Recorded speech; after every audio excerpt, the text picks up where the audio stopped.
ജാർഖണ്ഡിലെ ദുംക ജില്ലയിൽ ശിക്കാരി പാറയ്ക്കടുത്ത് സ്ഥിതി ചെയ്യുന്ന ഒരു കൂട്ടം ക്ഷേത്രങ്ങളാണ് മാലുതി തെറാക്കോട്ട ക്ഷേത്രങ്ങൾ. കളിമണ്ണിൽ തീർത്ത് ചുട്ടെടുത്ത ഈ ക്ഷേത്രങ്ങളുടെ ചുമരുകളിൽ ആകർഷകമായ പുരാണ കഥാഖ്യാനം ശില്പരൂപത്തിൽ കാണാം.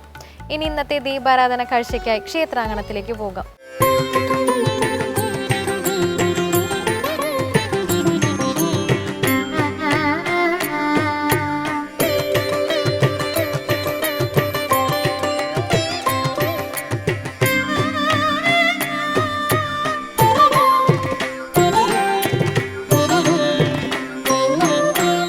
ഇത് കാരിക്കോട് ഭഗവതി ക്ഷേത്രം. വന്ദിക്കുന്നവർക്ക് ആനന്ദമൂർത്തിയും നിന്ദിക്കുന്നവർക്ക് സംഹാരരുദ്രയുമായ സാക്ഷാൽ ഭഗവതി ഇവിടെ ഭക്തർക്ക് എല്ലാവിധ അനുഗ്രഹങ്ങളും നൽകി കുടികൊള്ളുന്നു.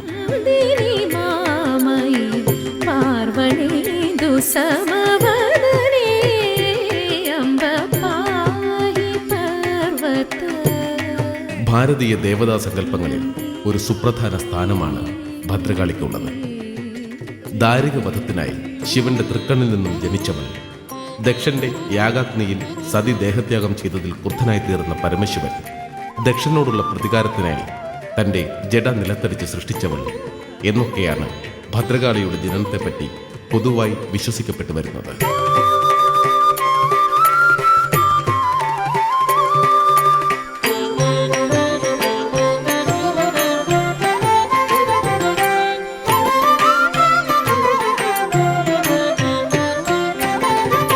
തിന്മയുടെ മേൽ നന്മയുടെ വിജയമാണ് ഭദ്രകാളി സങ്കല്പത്തിലുള്ളത്.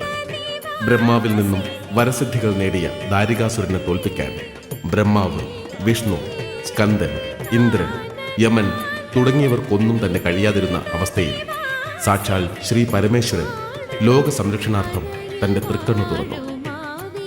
അതിൽ നിന്നും അന്നുവരെ പ്രപഞ്ചം ദർശിച്ചിട്ടില്ലാത്ത വിധത്തിൽ ഭീകരവും രൗദ്രവുമായ ഭാവത്തോടു കൂടിയ ഭദ്രകാളി ഉടലെടുത്തുവെന്നും ഈ കാളി ദാരികനെ നിഗ്രഹിച്ചു എന്നുമാണ് ഐതിഹ്യം.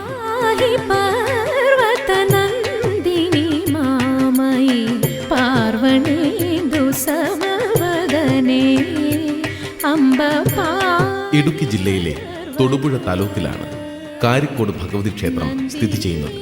ഏതാണ്ട് 1200 വർഷത്തെ പഴക്കം കൽപ്പിക്കപ്പെടുന്ന ഈ ക്ഷേത്രം വടക്കംകൂർ രാജാവ് പണികഴിപ്പിച്ചതാണ് എന്നാണ് വിശ്വാസം.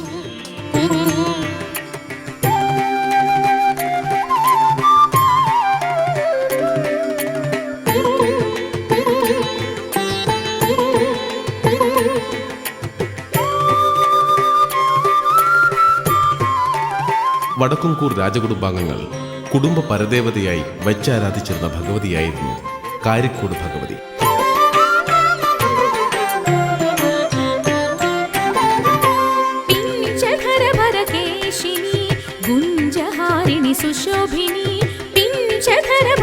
മുൻപ് ഈ ക്ഷേത്രം ഒരു ശിവക്ഷേത്രമായിരുന്നു എന്നതിന് തെളിവത്രേ ക്ഷേത്രത്തിന്റെ മുൻഭാഗത്തായി പ്രതിഷ്ഠിക്കപ്പെട്ടിരിക്കുന്ന 2 നന്ദി പ്രതിഷ്ഠകൾ. കാരിക്കോട് ക്ഷേത്രത്തിൽ ദേവീ ചൈതന്യത്തോടൊപ്പം ശിവചൈതന്യവും ശക്തമായി കുടികൊള്ളുന്നുവെന്ന് പ്രശ്നവശാൽ തെളിഞ്ഞിട്ടുള്ളതുമാണ്. വടക്കംകൂർ രാജാക്കന്മാരുടെ ആസ്ഥാനമായിരുന്ന കാരിക്കോട് ദേശം സമ്പന്നമായ ഒരു സംസ്കാരം പേറുന്ന സ്ഥലമത്രേ. കൊട്ടാരങ്ങളും കോട്ടക്കൊത്തളങ്ങളും സ്ഥിതി ചെയ്തിരുന്നു എന്നതിൻ്റെ തെളിവുകൾ ഇന്നും ഈ പ്രദേശത്ത് അവശേഷിക്കുന്നു.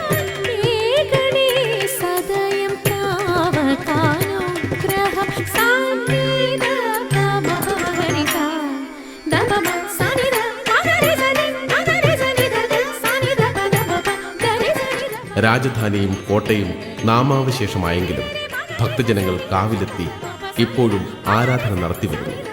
നാഗരാജാവിൻ്റെയും നാഗയക്ഷിയുടെയും കൂടാതെ മറ്റു പ്രതിഷ്ഠകളും നിത്യപൂജയ്ക്കുള്ള ക്ഷേത്രവും ചരിത്ര സത്യങ്ങളുടെ മായാത്ത സ്മരണകളായി ഇപ്പോഴും കോട്ടപ്പറമ്പിൽ നിലകൊള്ളുന്നു.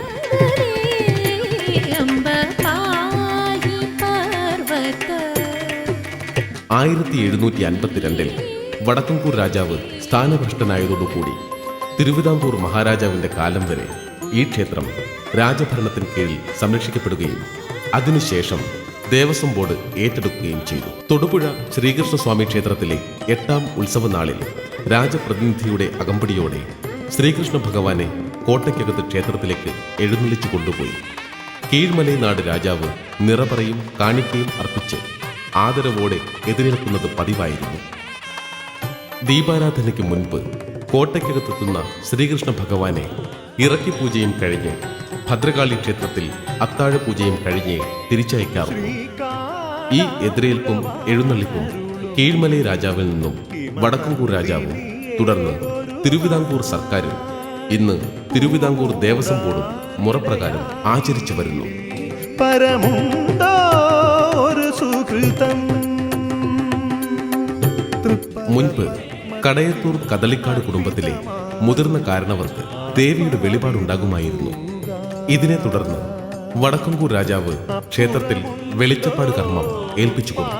അക്കാലത്ത് വെളിച്ചപ്പാട് ദേവിയുടെ വെളിപാടുള്ളതിനാൽ ഊരു ചുറ്റാൻ ഇറങ്ങിയിരുന്നുവത്രേ. ഭക്തർ ഭയഭക്തി ബഹുമാനത്തോടെയായിരുന്നു ഈ ഊരു ചുറ്റൽ വേളയിൽ വെളിച്ചപ്പാടിനെ സ്വീകരിച്ചിരുന്നത്. ഒരു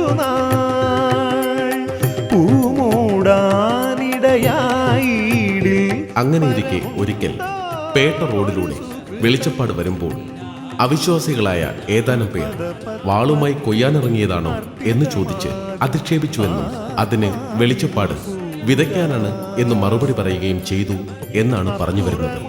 മറുപടിയെ തുടർന്ന് വെളിച്ചപ്പാട് ക്ഷേത്രത്തിലേക്ക് പോവുകയും അധിക്ഷേപിച്ചവരുടെ കുടുംബങ്ങളിൽ ഉടൻ തന്നെ അനർത്ഥങ്ങൾ ഉണ്ടായി തുടങ്ങുകയും അവർ കൂട്ടമായി ക്ഷേത്രനടയിലെത്തി മാപ്പ് ചോദിച്ചുവെന്നുമാണ് വിശ്വസിക്കപ്പെട്ടു വരുന്നത്.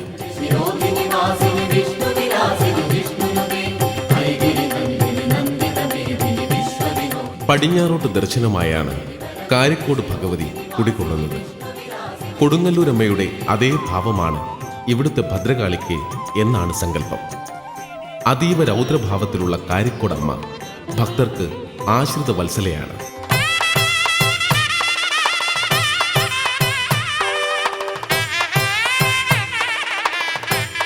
കാരിക്കോട് ക്ഷേത്രത്തിന്റെ സമീപത്തായി ക്ഷേത്രത്തിന്റെ കീഴേടം എന്ന നിലയിൽ 2 ക്ഷേത്രങ്ങൾ സ്ഥിതി ചെയ്തു വരുന്നു. ക്ഷേത്രത്തിന്റെ പടിഞ്ഞാറ് ഭാഗത്തായി കുടികൊള്ളുന്ന ഈ ഗണപതി ക്ഷേത്രമാണ് ഇതിൽ പ്രധാനം. നീണ്ടൊരു കാലം തപസിൽ മേവും മുറപ്രകാരം നിത്യേന 3 പൂജയാണ് കാരിക്കോട് ക്ഷേത്രത്തിൽ നടത്തിവരുന്നത്.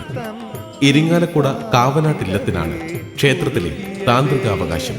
മുഖ്യ ദേവതയെ കൂടാതെ ഗണപതി, ദുർഗ, ശിവൻ, വിഷ്ണു എന്നിവർ ഉപദേവന്മാരായും കാരിക്കോട് ക്ഷേത്രത്തിൽ കുടികൊള്ളുന്നു.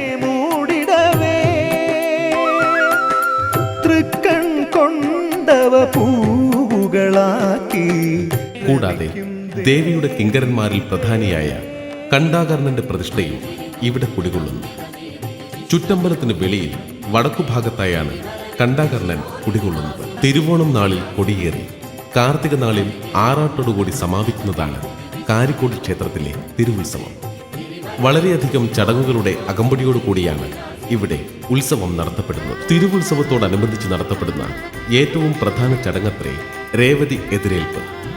പേട്ട റോഡിൽ പുരാതനമായ വട്ടപ്പറമ്പിൽ കുടുംബക്ഷേത്രത്തിന്റെ വാതിൽക്കൽ നിന്നും ദേവിയെ എഴുന്നള്ളിച്ച് രേവതി നാളിൽ എതിരേൽക്കുന്ന ചടങ്ങാണ് ഇത്. വർഷത്തിൽ ഈ ഒരു ദിനം മാത്രമാണ് ദേവി പേട്ട റോഡിലൂടെ എഴുന്നള്ളുന്നത്. മുൻപ് തന്റെ വെളിച്ചപ്പാടിനെ അപമാനിച്ചത് ഇവിടെ വച്ചായതിനാൽ മറ്റൊരു കാര്യത്തിനും ദേവി ഈ റോഡിലൂടെ എഴുന്നള്ളാറില്ല. ദാഹം തോന്നിയ നേരം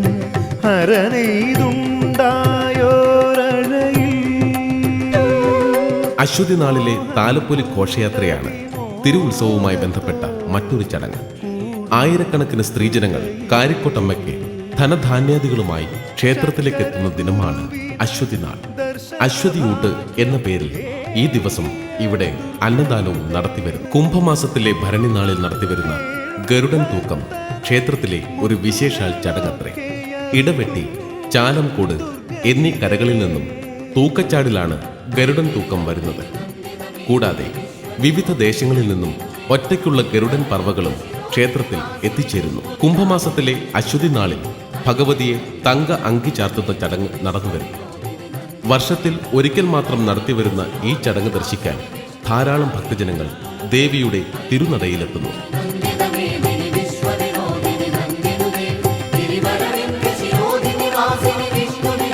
ആശ്രിത വത്സലയായ അമ്മയെ പ്രകീർത്തിച്ച് പന്തൽ കെട്ടി പാട്ട് നടത്തുന്ന ചടങ്ങാണ് പന്തൽപ്പാട്ട്.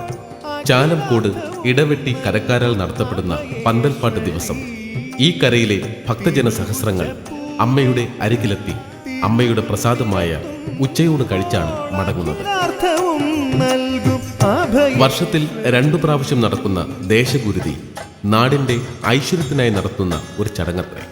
ഗുരുതി സമർപ്പിച്ച് ദേവിയെയും ഭൂതഗണങ്ങളെയും തൃപ്തിപ്പെടുത്തുന്ന ഒരു ചടങ്ങാണത്രേ ഇത്. വർഷത്തിൽ എല്ലാ ദിവസവും കളമെഴുത്തും പാട്ടും നടത്തിവരുന്ന ഒരു ക്ഷേത്രം കൂടിയാണ് കാരിക്കോട് ഭഗവതി ക്ഷേത്രം.